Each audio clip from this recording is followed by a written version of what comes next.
그리스 신화에 흥미로운 신의 이야기가 나옵니다. 그 신의 이름은 카이로스, 흔히 기회의 신으로 알려져 있습니다. 즉 카이로스는 기회를 뜻한다라고 말할 수 있습니다. 이 카이로스는 앞을 보지 못하기에 눈이 보이지 않아서 사람을 가리지 않고 다가갑니다. 기회는 모든 사람에게 주어진다는 겁니다. 카이로스는 양 어깨에 큰 날개와 두 발에도 작은 날개를 달고 있습니다. 양손에는 칼과 저울을 가지고 있습니다. 카이로스가 다가올 때에 우물쭈물하면 가차없이 날아가 버립니다. 기회가 왔을 때에 붙잡지 못하는 순간 기회는 사라집니다. 기회인 카이로스의 앞머리털은 매우 무성해서 다가왔을 때에 쉽게 잡을 수가 있습니다. 그런데 카이로스의 뒷머리는 머리카락이 하나도 없어요. 그래서 지나가고 나면 도저히 잡을 수가 없습니다.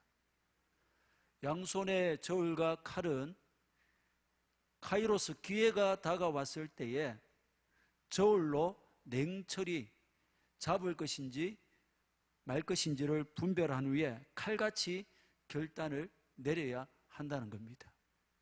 어영부영하면 기회는 순식간에 사라져 버립니다.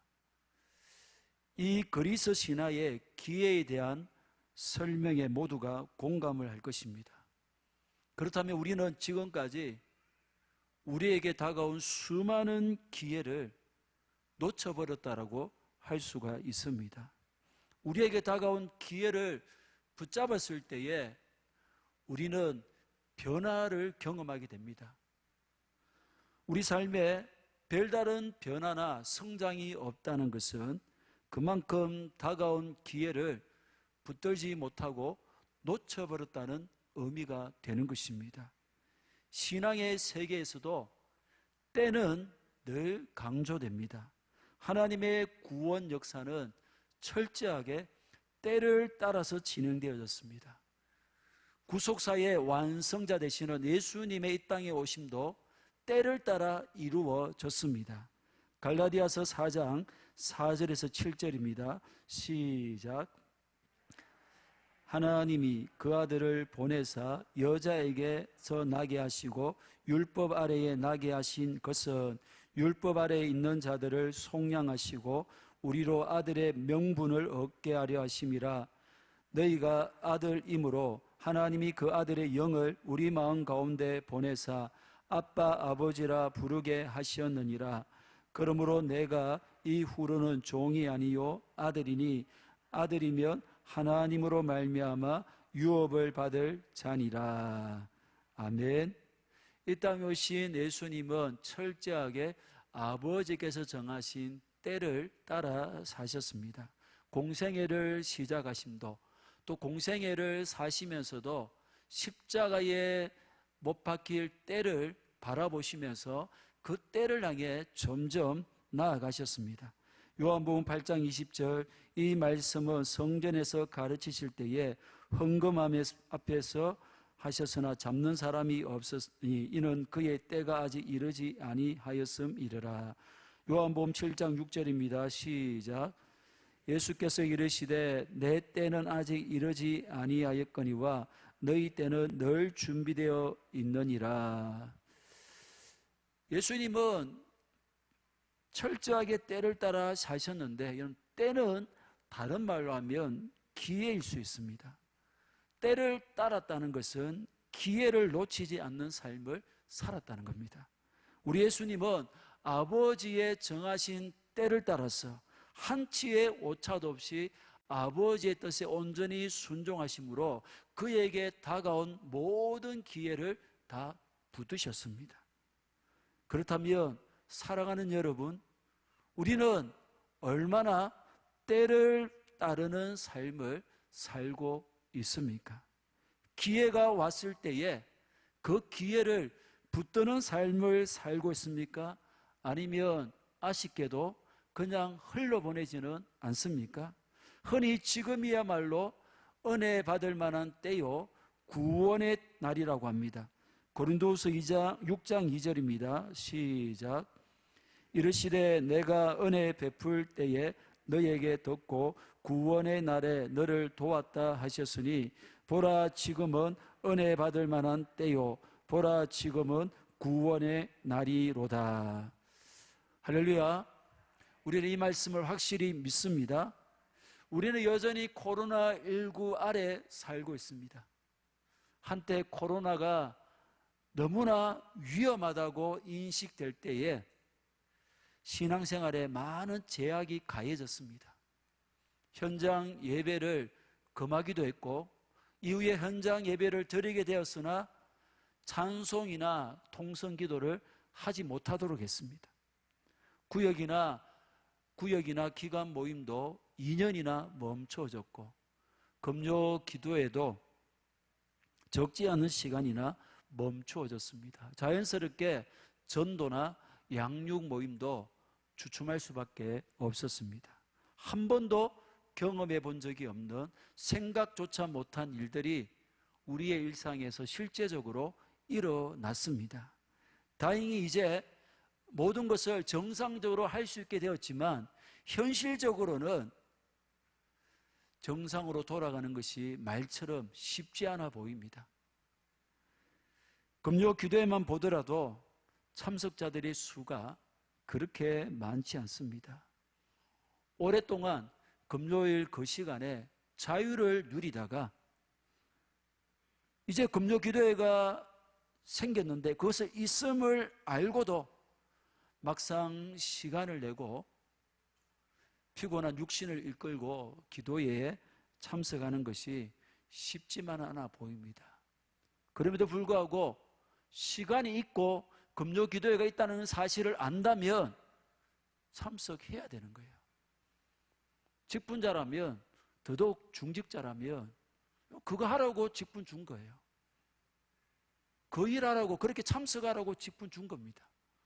가장 기본적인 그 일을 하지 못한다면 직분을 다 내려놓아야 됩니다. 전도하는 것도 마찬가지입니다. 여러분, 많은 미래학자들이 앞으로 코로나19보다 더 심한 바이러스가 계속해서 나타나게 될 것을 예측을 하고 있습니다. 무슨 말입니까? 신앙의 혹독한 암흑 시대가 또다시 우리에게 다가오게 될 것이라는 겁니다. 그렇기에 은혜 받을 만한 때에 이 구원의 날에 이 구원의 때를 우리가 선용해야 되는 것입니다. 이 은혜 받을 기회를 놓치면 안 된다는 것입니다. 코로나19에 많은 신앙인들이 신앙을 버렸다는 사실을, 교회가 굉장히 많이 텅텅 비어졌다는 사실을 우리는 잊지 말아야 합니다. 은혜의 때에 은혜의 기회를 살리지 못한다면 예상치 못한 영적인 암흑기가 닥쳐올 때에 우리가 어떻게 버티어내며 이겨낼 수가 있겠습니까? 오늘 이 시간도 은혜의 때로 주어진 은혜의 기회인 줄로 믿습니다. 꼭 이 기회를 이 시간에 붙드시기를 축복합니다. 특히 야고보서를 통해 주시는 주의 말씀에 귀 기울이십시다. 내 행함을, 내 입술을 변화시키는 기회입니다. 이 기회를 놓치지 마십시다. 주의 말씀을 그냥 대수롭지 않게 흘러듣거나 농담으로 듣지 않으므로 믿음대로 행하며 믿음에 합당한 입술로 변화되는 경험이 있기를 진심으로 축복합니다. 본문 7절입니다. 시작. 여러 종류의 짐승과 새와 벌레와 바다의 생물은 다 사람이 길들일 수 있고 길들여 왔거니와. 우리는 지난 시간에 혀의 영향력에 대해서 살펴보았습니다. 덩치가 큰 말을 그 입에 물린 작은 재갈로 통제함으로 그 말의 힘을 사용할 수 있듯이 우리의 혀가 통제될 때에 하나님께 쓰임 받을 수가 있습니다. 은사와 재능이 아무리 풍성하다 할지라도 혀가 통제되지 못하는 사람은 다른 지체도 통제될 수가 없기 때문에 하나님께서 쓰고 싶어도 쓰실 수가 없습니다. 또 큰 배가 아주 작은 키에 의해서 방향이 결정되듯이 혀 사용에 따라서 내 인생의 방향이 결정됩니다. 말은 시와 같죠. 말은 그냥 흩어지지 않고 말한 대로 이루어지며 말한 대로 열매를 맺습니다. 늘 부정적인 말을 하고 불신의 말을 하는 사람은 그런 부정적이고 불신의 열매를 먹을 수밖에 없습니다. 그러나 믿음의 말을 하는 사람은 말한 그대로 믿음의 열매를 얻게 됩니다. 그러니 혀가 그 사람뿐 아니라 그의 가정과 그가 속한 공동체까지 영향을 끼치는 겁니다. 또 6절 말씀처럼 혀는 불입니다. 불과 같습니다. 불의 특징은 뭡니까? 스스로 세력을 확장해 간다는 거예요.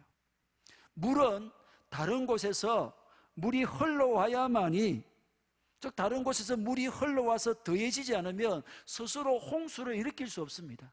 근데 불은 그렇지 않아요. 재료만 있으면, 다시 말해 환경만 된다면 스스로 확장하여 끊임없이 불타오르게 됩니다. 잠언 16장 27절, 불량한 자는 악을 꾀하나니 그 입술에는 맹렬한 불 같은 것이 있느니라. 끊임없이 불처럼 악한 말을 하게 된다는 것입니다. 또 혀는 불의의 세계로 지옥 불처럼 사람의 전 생애를 태우고도 남을 정도의 파괴력을 가집니다. 다윗의 탄식에 귀를 기울여 보십시오. 시편 67편 4절입니다. 시작. 내 영혼이 사자들 가운데서 살며 내가 불사르는 자들 중에 누웠으니 곧 사람의 아들들 중에라. 그들의 이는 창과 화살이요 그들의 혀는 날카로운 칼 같도다. 그는 또 이런 고백을 합니다. 시편 50편 2절 4절, 내 혀가 심한 악을 꾀하며 날카로운 삭도같이 간사를 행하는도다. 내가 선보다 악을 사랑하며 의를 말함보다 거짓을 사랑하는도다. 간사한 혀여, 너는 남을 해치는 모든 말을 좋아하는도다. 잠언 26장 20절에도 혀의 불의함에 대해서 지적합니다. 나무가 닿으면 불이 꺼지고 말쟁이가 없어지면 다툼이 쉬느니라. 우리의 혀가 이토록 강력한데 문제는 이 내 혀를 조절하는 것이 쉽지 않다는 것입니다. 본문 7절 말씀이 이 부분을 강조를 합니다. 인간은 온갖 종류의 동물을 길들여 왔고 또 길들이고 있습니다. 걷거나 하늘을 나는 동물뿐 아니라 땅을 기거나 바다에 헤엄치는 동물도 예외가 아닙니다. 제가 인터넷으로 신기한 애완동물, 희귀한 애완동물 그 검색하니까 저 별별 동물이 다 나옵니다. 뭐 쥐부터 개구리, 여우, 토끼, 카멜레온, 사자, 호랑이, 표범, 심지어 아나콘다 큰 뱀도 이 줄을 매가지고 2마리씩 막 들고 다녀요. 어떤 사람은 캥거루를 길들여 가지고 마트에 갈 때 캥거루를 데려가서 장바구니 대신에 그 캥거루 배 주머니에 물건을 사가 막 집어넣는 거예요. 굉장히 독특합니다. 인간에 의해서 가장 사납고 또 가장 거칠고 영리한 동물은 물론이고 가장 빠르고 힘있고 교묘하고 섬세한 동물까지도 길들여져서 복종하는 거예요.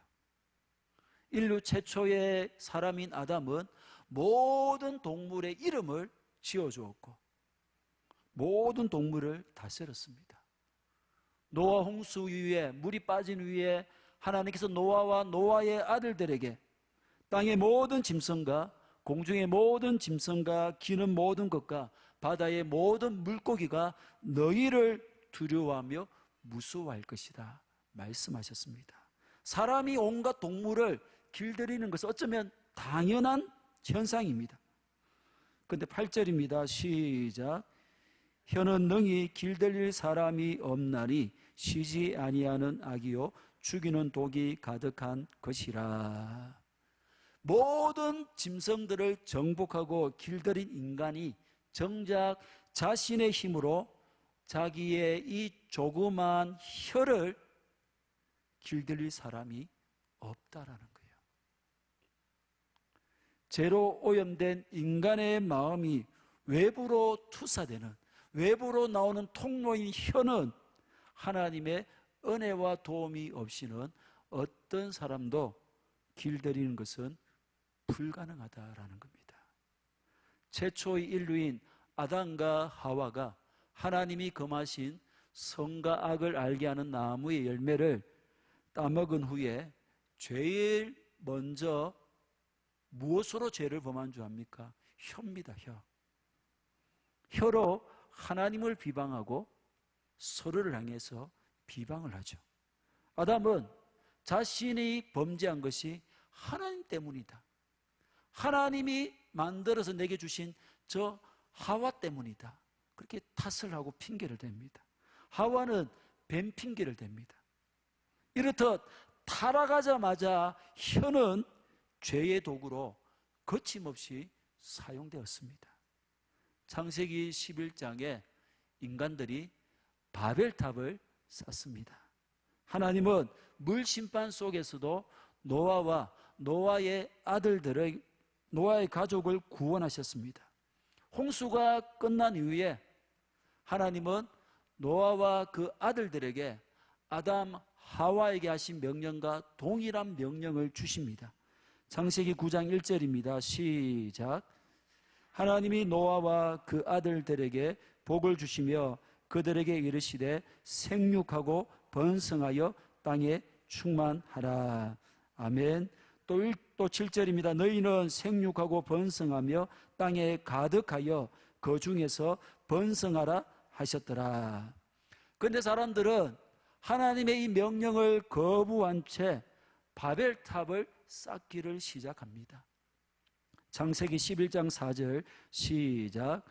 또 말하되 자 성읍과 탑을 건설하여 그 탑 꼭대기를 하늘에 닿게 하여 우리 이름을 내고 온 지면에 흩어짐을 면하자 하였더라.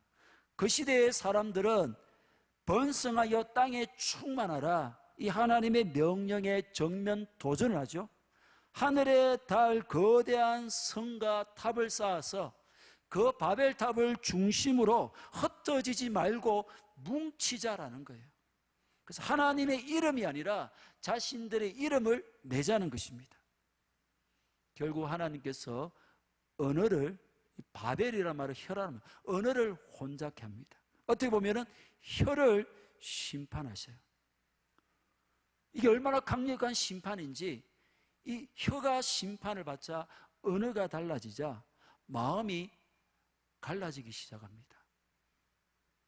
도저히 바벨탑을 쌓을 수가 없게 됩니다. 그렇게 마음이 나눠지니까 뭉치지를 못하고 같은 언어를 가진 사람끼리 흩어져서 살게 된 거예요. 그런데 사도행전 2장에 오순절에 성령이 강림하시자 각 나라에서 온 사람들이 그 사도들의 말을 자기 나라 말로 듣는, 언어가 다시 통합되는 회복의 역사가 일어났습니다. 여러분, 언어가 통합됐다는 것은 이게 하나 되었다는 그 상징인 거예요. 초대 예루살렘 교회는 갑작스럽게 3,000명, 5,000명이 회개하고 교인이 되는, 그러니까 대형 교회, 엄청난 대형 교회가 됩니다. 그런데도 같은 마음과 같은 뜻과 같은 생각을 가졌어요. 늘 모이기를 힘쓰고 모든 물건을 서로 통용했고 자기의 재산과 소유를 팔아서 필요로 하는 다른 성도들에게 기꺼이 나눠 주었습니다. 어떻게 이런 일이 가능해졌습니까? 무엇보다 혀가 은혜를 받았기 때문입니다. 혀가 성령에 의해서 조절되니까 야고보서 3장 2절에 있는 말씀처럼 온전한 사람, 즉 성숙한 사람이 된 거예요. 그러니 교회다운 교회, 성도다운 성도의 모습이 여지없이 드러나게 되었습니다. 혀가 이렇게 중요한 거예요. 혀가 이토록 강력한 영향력과 힘을 가졌다는 겁니다.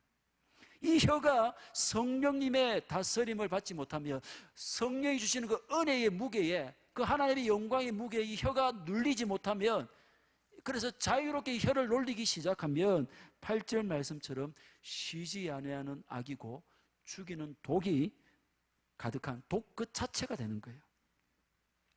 여기서 쉬지 아니하는 이 말은 불안정한, 일정하지 않은, 그래서 1장 8절에 나오는 정함이 없는, 두 마음을 품어서 정함이 없는 자라고 할 때 그 정함이 없는 말과 동일한 단어입니다.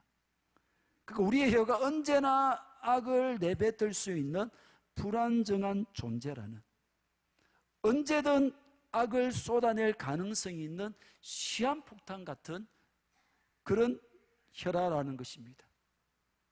여러분, 남편과 아내가 굉장히 사이가 좋다가 갑자기 악을, 욕을 내뱉는, 그게 혀라는 거예요. 그러니까 늘 불안하지 않겠습니까? 이 좋다가 또 언제 또 욕할 것인지, 언제 또 온갖 악한 말을 할 것인지. 우리 혀가 그렇다는 것입니다. 예측이 안 되는, 언제든 터질 수 있는 시한폭탄 같은 그런 악을 이 혀가 품고 있다는 거예요. 인간이 길들이는 동물이나 새는 새장이나 혹은 우리 또는 안전줄을 메어서 제어하는 것이 가능하지만 이 혀를 가두거나 제어할 방법은 없습니다. 또 혀는 죽이는 독이 가득합니다. 죽이는 이 말은 죽음을 초래하는 치명적인 이런 뜻입니다. 혀의 독성은 뱀의 독보다 더 치명적입니다. 전쟁에 나가기만 하면 승리했던 다윗, 이스라엘 모든 군사들이 두려워하며 벌벌 떠던 골리앗을 전혀 두려워하지 않았던 다윗이 두려워했던 것이 있어요. 바로 혀로, 말로 공격하는 자들입니다. 시편 64편 1절입니다. 하나님이여, 내가 근심하는 소리를 들으시고 원수의 두려움에서 나의 생명을 보존하소서. 다윗이 왜 이런 기도를 합니까? 3절 4절입니다. 시작. 그들이 칼같이 자기 혀를 연마하며 화살같이 독한 말로 겨누고 숨은 곳에서 온전한 자를 쏘며 갑자기 쏘고 두려워하지 아니하는도다. 이 악한 말, 독한 말을 하는 사람들 때문에 기도를 하는 거예요. 다윗은 이 혀의 독성, 파괴력을 너무나 잘 알았기에 하나님께 탄식하며 도움을 구했던 것입니다. 열왕기상 21장에 북이스라엘의 7번째 왕인 아합 왕이 나봇의 포도원을 탐내었습니다. 그런데 나봇이 아합 왕에게 포도원 파는 것을 거절하자 그의 아내 이세벨이 음모를 꾸미죠. 불량자 2명을 정인으로 내세워서 나봇이 하나님과 왕을 저주했다는 신성 모독죄를 거짓 그렇게 고발한 것입니다. 이 일로 나봇은 사람들에게 돌에 맞아 죽습니다. 이 혀 한마디로, 이 혀끝으로 죄 없는 사람을 모든 사람에게 분노를 주게 해서 돌로 치서 죽게 만든 거예요. 얼마나 이 혀의 독성이 매섭습니까? 멸망을 앞두고 있는 남유다의 예레미야 선지자에게 여호와께서 하신 말씀입니다. 23장 21절 22절 시작. 이 선지자들은 내가 보내지 아니하였어도 다름질하며 내가 그들에게 이르지 아니하였어도 예언하였은즉 그들이 만일 나의 회의에 참여하였더라면 내 백성에게 내 말을 들려서 그들을 악한 길과 악한 행위에서 돌이키게 하였으리라. 또 31절 여호와의 말씀이니라 보라 그들이 혀를 놀려 여호와가 말씀하셨다는 선지자들을 내가 치리라. 무슨 말입니까? 남유다가 멸망당한 여러 요인 중에 하나가 뭐냐면 수많은 거짓 선지자들이 일어났다는 거예요. 하나님이 보내지 않았고 하나님이 말씀을 주시지도 않았는데 그 거짓 선지자들의 혀의 거짓말로 인해서 남유다가 멸망한 것입니다. 그들이 우리가 하나님의 보냄을 받았다, 하나님이 말씀을 주셨다, 꿈을 꾸고 환상을 보았다고 하면서 예레미야 선지자가 전한 하나님의 말씀을 왕이나 귀족들이나 국민들이, 백성들이 듣지 못하도록 쪽수로 밀어붙였어요. 멸망으로 치닫고 있던 북이스라엘도 마찬가지입니다. 열왕기상 22장입니다.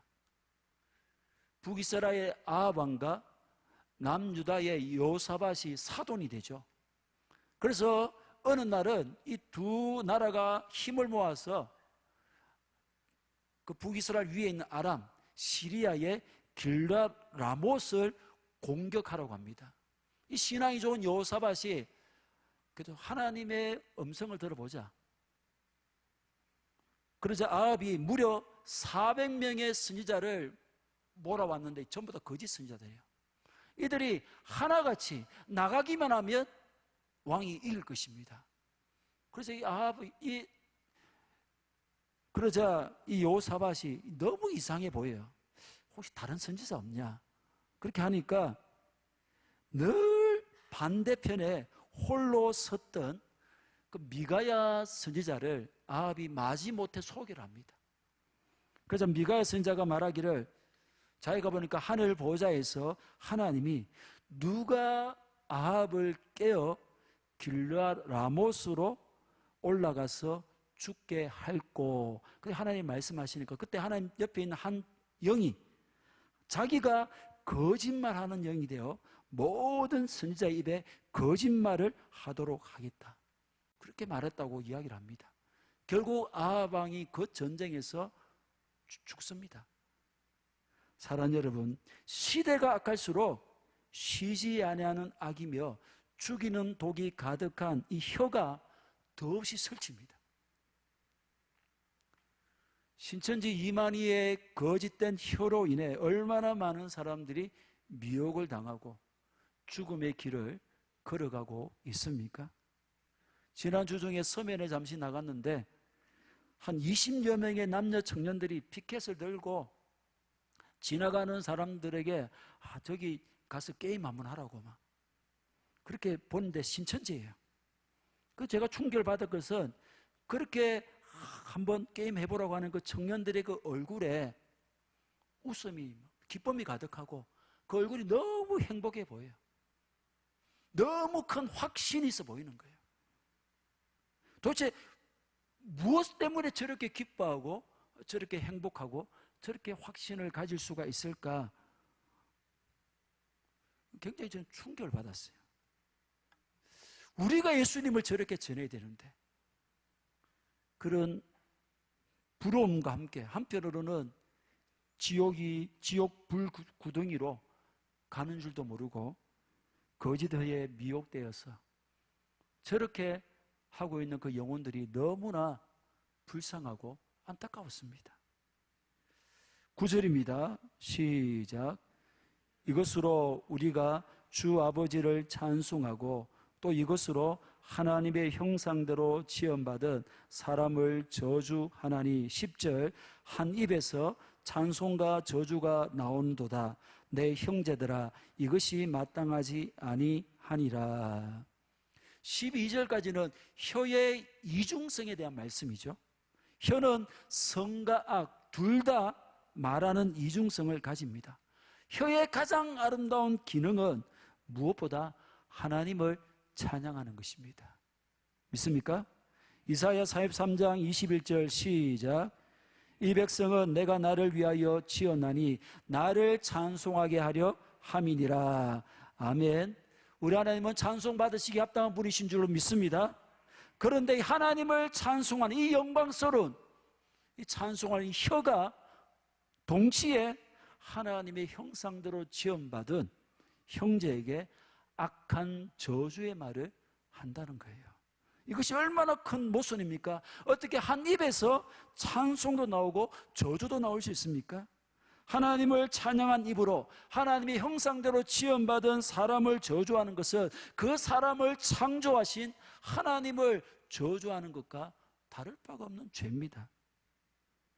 예수 그리스도를 주님으로 그리스도로 신앙 고백하는 우리에게 절대로 있어서는 안 되는 일입니다. 11절 12절도 같은 교훈입니다. 시작. 샘이 한 구멍으로 어찌 단물과 썬물을 내겠느냐. 내 형제들아, 어찌 무화과 나무가 감람 열매를, 포도나무가 무화과를 맺겠느냐. 이와 같이 짠물이 단물을 내지 못하느니라. 자연계에서 절대로 일어날 수 없는 당연한 이치에 대한 말씀이죠. 한 샘에서 단물과 썬물이 나올 수가 있습니까? 불가능합니다. 마찬가지로 무화과 나무에서 감람 열매를 맺을 수가 없고 포도나무에서 무화과를 맺을 수가 없습니다. 너무나 당연한 말인데 문제는 내 혀는 그렇지 않다는 거예요. 찬송도 하고 저주도 합니다. 마치 베드로가 예수를 향해 주는 그리스도시요 살아계신 하나님의 아들입니다. 그렇게 아름다운 신앙 고백을 했지만 얼마 후에 예수님 잡히시자 베드로는 주님을 모른다고 부인하고 맹세했을 뿐 아니라 저주까지 했습니다. 그토록 위대한 신앙 고백을 한 그 혀로 예수님을 저주까지 한 것입니다. 오늘 이것이 우리의 실상이 아닙니까? 이 내 혀를 어떻게 해야 할까요? 갈라디아서 5장 17절입니다. 시작. 육체의 소욕은 성령을 거스리고 성령은 육체를 거스리나니 이 둘이 서로 대적하므로 너희가 원하는 것을 하지 못하게 함이니라. 아멘. 우리의 혀가 육체의 소욕을 따르는 한 이 혀를 제어하는 것은 불가능합니다. 혀는 불이 되며 불의의 세계가 되고 쉬지 않은 악이며 죽이는 독이 가득하게 됩니다. 하지만 성령을 따르면 성령에 의해 통제되어 길들여지게 됩니다. 믿습니까? 하나님을 찬송하는 혀가 될 뿐 아니라 다른 형제들을 살리는 또 격려하는 그런 혀가 된다는 것입니다. 골로새서 4장 6절 시작. 너희 말을 항상 은혜 가운데서 소금으로 맛을 냄과 같이 하라. 그리하면 각 사람에게 마땅히 대답할 것을 알리라. 잠언 20장 15절 시작. 세상에는 금도 있고 진주도 많거니와 지혜로운 입술이 더욱 귀한 보배니라. 아멘. 사랑하는 여러분, 죽었다 깨어나도 내 혀는 내 힘이나 내 노력이나 내 의지로 길들일 수가 없습니다. 아멘. 오직 성령님만 가능합니다. 우리의 혀가 성령님에 의해 다스림을 받음으로 항상 은혜 가운데서 소금으로 맛을 냄과 같은 말을 하며 금보다 은보다 진주보다 더 귀한 지혜로운 혀가 되기를 주님의 이름으로 간절히 축복합니다. 축복합니다.